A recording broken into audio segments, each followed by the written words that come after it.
আমরা আসলে এখানে চেম্বারে যে কারণে চেম্বারের মাধ্যমে ব্যবসায়ীদেরকে যে জিনিসটি অবগত করতে চেয়েছি সেটা হচ্ছে যে সার্বিক পরিস্থিতির সম্বন্ধে রংপুরের আমাদের ব্যবসায়িক প্রতিষ্ঠানগুলি নিরাপত্তাহীনতায় ভুগতেছে, হুমকির সম্মুখীন। আমাদের কর্মচারীদেরকে গত বছর যেহেতু অনেকজনকে ফিজিক্যালি অ্যাসল্ট করা হয়েছে, আমরা ভুক্তভোগী।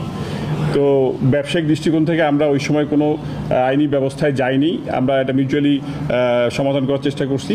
এটা আমাদের অনেক ব্যবসায়ী সংগঠনের হয়তো তারা অবগত ছিলেন না, তাদেরকে জানানোর জন্য আমাদের আশা। আর এখানে আমি আসলে আজকেও কোনো তাদের বিরুদ্ধে অভিযোগ করার জন্য সাংবাদিক সম্মেলন যে করার উদ্দেশ্য অভিযোগ না। গতবার যেমন 2টা কোল্ড স্টোরেজে আক্রমণ হয়েছে, লোকজনকে মারধর করা হয়েছে, এটা তো আমি এমনি আসলে বলছি না, ভিডিও ফুটেজ আছে এবং আপনারাও সোশ্যাল মিডিয়ায় দেখেছেন অনেকে।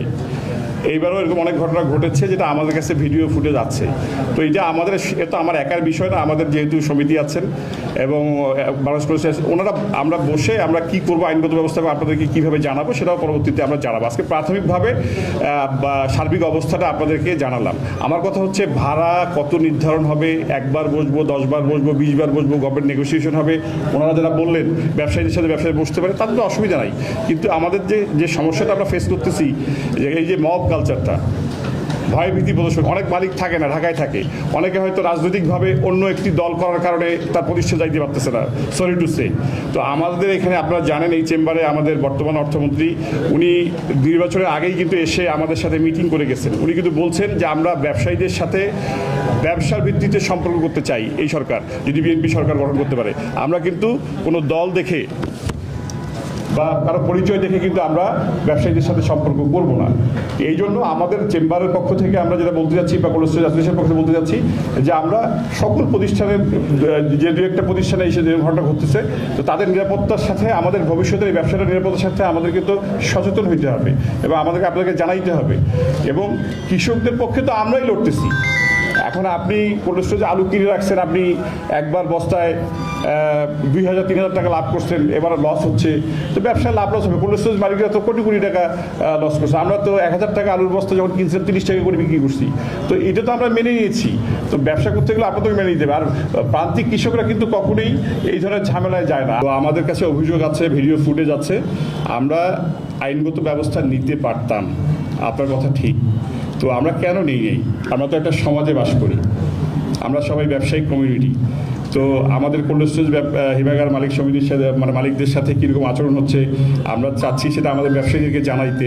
এরপর আপনি যেমন নিজেই বললেন যে আপনারা কেন আইনগত ব্যবস্থা নিচ্ছেন না, তো এখন আমরা আমাদের কথা হচ্ছে যে আমরা এটা আপনাদেরকে জানাইলাম, এটা একটা আমাদের আইনগত ব্যবস্থা নেওয়ার বা আমাদের সামাজিক যে নিরাপত্তা আছে সেটা গ্রহণ করার একটা প্রথম ধাপ। এরপরে আমরা আমাদের রংপুর হিমাগার মালিক সমিতি বা কোল্ড স্টোরেজ অ্যাসোসিয়েশন ওনারা বসে ওনারা সিদ্ধান্ত নেবেন। আর আপনি সরাসরি প্রান্তিক কৃষকদের বিষয়টা যেটা বললেন, প্রান্তিক কৃষকরা আসলে সরাসরি যদি কেউ আমার কোনো হিমাগার মালিক তো আসেন, ওনারা কিন্তু সুবিধা পান। আমরা চেষ্টা করি, এখন আমাদের কাছে যদি না আসে সরাসরি কৃষকরা, তাহলে তো আমরা তাদেরকে কীভাবে চিহ্নিত করব? আর এখানে ওই প্রান্তিক কৃষকরাও আসলে ওই তাদের কাছেই জিম্মি হয়ে আছে বিভিন্ন কারণে। আমরা এই গভর্নমেন্টের সাথে আমাদের বছরের শুরু থেকে নতুন গভর্নমেন্ট আসার পথে আমরা কিন্তু বসে নাই। আমরা যেমন অলরেডি বলছি যে আলুকে কৃষিভিত্তিক শিল্প ঘোষণা করার জন্য, তাইলেই তো কৃষকরা অনেক প্রণোদনা পাবে।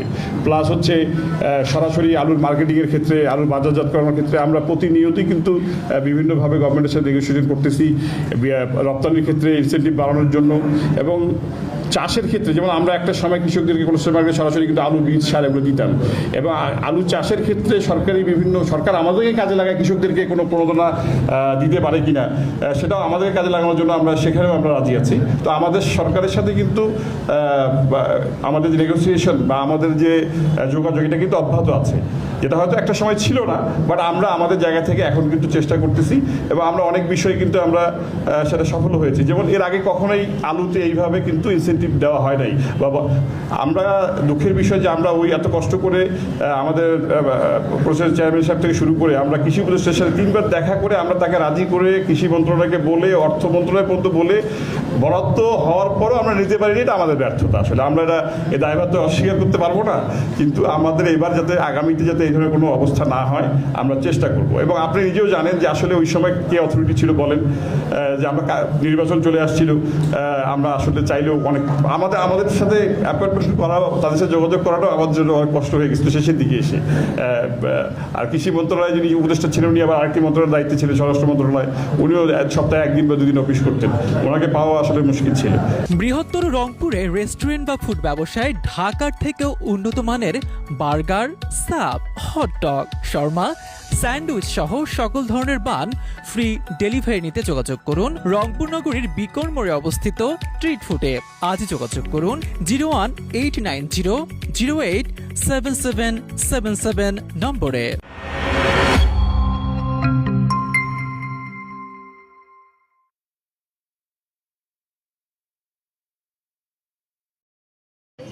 কৃষককে আপনি ব্লেম করতে চাচ্ছেন, এই কথা আপনি বলেছেন।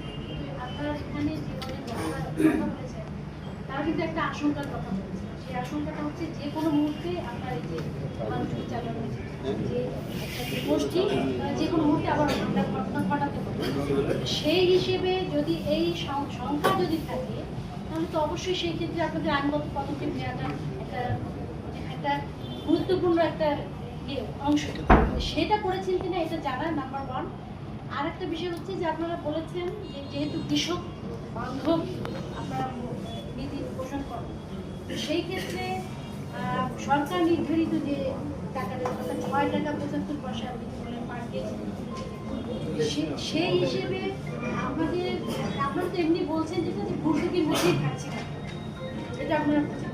তাহলে এবারের যে প্রেক্ষাপট যে আলুতে কৃষকরা অলরেডি তারা লস করেছে, আপনারা ব্যবসায়ী মানুষ, সেই ক্ষেত্রে কি কৃষকদের জন্য মানে যারা আপনাদের সিন্ডিকেট অর্থাৎ মধ্যস্বত্বভোগী যে পরিয়ারা যারা, এদেরকে বাদ দিয়ে আপনারা চিহ্নিত করে যারা জেনুইন কৃষক, তাদের জন্য কি কোনো সুব্যবস্থা আপনারা কি রাখতে চাচ্ছেন কি না, এটা একটা জানার বিষয়। সেটা যদি থাকে তাহলে অবশ্যই কৃষকরা তখন মনে করবে যে আপনারা কৃষক বান্ধব যে নীতির কথা বলছেন সেইটা আপনারা ইতিবাচক একটা রোল প্লে করেছেন। আর একটা বিষয় আপনি বলেছেন যে যেহেতু মন্ত্রণালয় থেকে যে প্রণোদনার টাকাটা ফেরত গেছে, সেই হিসেবে আপনারা এখানে আমি মনে করি যে কর্মধার আপনারা ব্যবসায়ী যেসব সংগঠনগুলো আছেন আপনারা কর্মধারায় বসেছেন।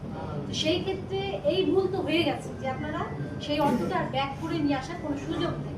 আগামীতে এ ধরনের কোনো সিদ্ধান্ত আপনারা সম্মিলিতভাবে নেবেন কিনা যে ভবিষ্যতে কৃষকের কোনো প্রণোদনা আসলে সেটা যেন ফেরত না যায়, সেটা অবশ্যই আপনাদের কৃষকদের স্বার্থে ব্যবসায়ী হলেও আপনারা সেই কাজটা করবেন।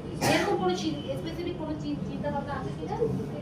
আর অভিযোগটা হচ্ছে যে আপনারা যাদের কথা বলেছেন, যদি আপনারা 2-4 জনের নাম বলতেন অথবা যে সিন্ডিকেটে আপনাদের উপরে হামলার ঘটনা ঘটেছে যদি নাম বলতেন, আমরা গণমাধ্যম কর্মী হিসেবে সেই বিষয়গুলোকে তুলে ধরে আইন শৃঙ্খলা রক্ষাকারী বাহিনীকে আমরা দৃষ্টি আকর্ষণ করে আমরা খবরটা উপস্থাপন করলে আপনাদের উপকারে। ধন্যবাদ আপনাকে। ওনার প্রশ্নগুলো যথেষ্ট যৌক্তিক, তবে আমাদের জায়গা থেকে আমরা যেহেতু মানে সংগঠনের ড্রাইভার আছে আমাদের উপরে, চাইলেও সবসময় সবকিছু সরাসরি বলার ক্ষেত্রে একটু বাধা আছে। তো আমাদের কাছে অভিযোগ আছে, ভিডিও ফুটেজ আছে, আমরা আইনগত ব্যবস্থা নিতে পারতাম, আপনার কথা ঠিক। তো আমরা কেন নিই? আমরা তো একটা সমাজে বাস করি, আমরা সবাই ব্যবসায়িক কমিউনিটি। তো আমাদের কোল্ড স্টোরেজ হিমাগার মালিক সমিতির সাথে মানে মালিকদের সাথে কিরকম আচরণ হচ্ছে আমরা চাচ্ছি সেটা আমাদের ব্যবসায়ীদেরকে জানাইতে। এবার আপনি যেমন নিজেই বললেন যে আপনার কেন আইনগত ব্যবস্থা দিচ্ছেন না, তো এখন আমরা আমাদের কথা হচ্ছে যে আমরা এটা আপনাদেরকে জানাইলাম, এটা একটা আমাদের আইনগত ব্যবস্থা নেওয়ার বা আমাদের সামাজিক যে নিরাপত্তা আছে সেটা গ্রহণ করার একটা প্রথম ধাপ। এরপরে আমরা আমাদের রংপুর হিমাগার মালিক সমিতি বা ওনারা বসে ওনারা সিদ্ধান্ত নেবেন। আর আপনি সরাসরি প্রান্তিক কৃষকদের বিষয়টা যেটা বললেন, প্রান্তিক কৃষকরা আসলে সরাসরি যদি কেউ কোনো হিমাগার মালিক আসেন ওনারা কিন্তু সুবিধা পান। আমরা চেষ্টা করি এখন আমাদের কাছে যদি না আসে সরাসরি কৃষকরা, তাহলে তো আমরা তাদেরকে কিভাবে চিহ্নিত করবো। আর এখানে ওই প্রান্তিক কৃষকরাও আসলে ওই তাদের কাছেই জিম্মি হয়ে আছে বিভিন্ন কারণে। আমরা এই গভর্নমেন্টের সাথে আমাদের বছরের শুরু থেকে নতুন গভর্নমেন্ট আসার কথা আমরা কিন্তু বসে নাই। আমরা যেমন অলরেডি বলছি যে আলুকে কৃষিভিত্তিক শিল্প ঘোষণা করার জন্য, তাই কিন্তু কৃষকরা অনেক প্রণোদনা পাবে। প্লাস হচ্ছে সরাসরি আলু মার্কেটিং এর ক্ষেত্রে, আলু বাজারজাত করার ক্ষেত্রে আমরা প্রতিনিয়তই কিন্তু বিভিন্নভাবে গভর্নমেন্টের সাথে নেগোশিয়েট করতেছি, রপ্তানির ক্ষেত্রে ইনসেন্টিভ বাড়ানোর জন্য, এবং চাষের ক্ষেত্রে যেমন আমরা একটা সময় কৃষকদেরকে প্রশ্ন করে সরাসরি কিন্তু আলু সারা দিতাম, এবং আলু চাষের ক্ষেত্রে সরকার আমাদেরই কাজে লাগায় কৃষকদেরকে কোনো প্রণোদনা দিতে পারে কিনা, সেটাও আমাদের কাজে লাগানোর জন্য আমরা সেখানেও আমরা রাজি আছি। তো আমাদের সরকারের সাথে কিন্তু আমাদের নেগোসিয়েশন বা আমাদের যে যোগাযোগ এটা কিন্তু অব্যাহত আছে, যেটা হয়তো একটা সময় ছিল না, বাট আমরা আমাদের জায়গা থেকে এখন কিন্তু চেষ্টা করতেছি, এবং আমরা অনেক বিষয়ে কিন্তু আমরা সেটা সফল হয়েছি। যেমন এর আগে কখনোই আলুতে এইভাবে কিন্তু ইনসেন্টিভ দেওয়া হয় নাই।